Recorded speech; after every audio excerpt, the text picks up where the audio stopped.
with the intended restrictions by cancel all aeroplanes, i.e. the CAA, I've decided to develop smaller radio models, smaller radio scale models, and I've been using standard kits to convert models into radio. This is the Gillows Boeing PT-17 Stearman, which I've managed to squeeze some radio gear into, and they fly quite well with radio as well. And the latest one I'm doing is this HAWKER Fury.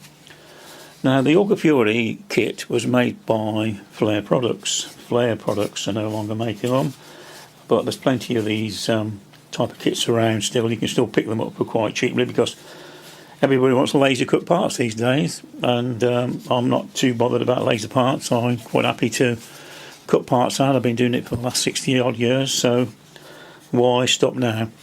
And this latest one is the HAWKER Fury.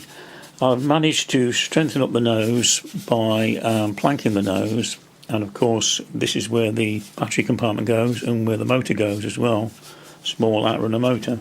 So the plan is to cut the nose, the upper portion of the nose off, and make it so that it's removable and use small magnets to hold it in place.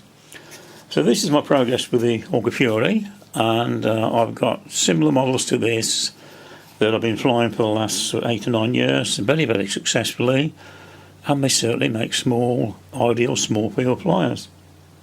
And there's no reason why this HAWKER Fury shouldn't fly very, very well. Now, a lot of these kits have vacuum formed parts in them.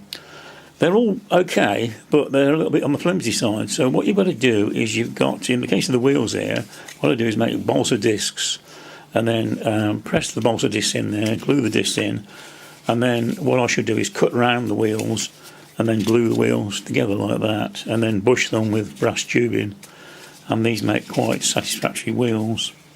So these are just two of the many small radio scale models which I've got and I'm building, and plans to make quite a few more as well, including another Dragon Rapide. So watch this space. Thank you.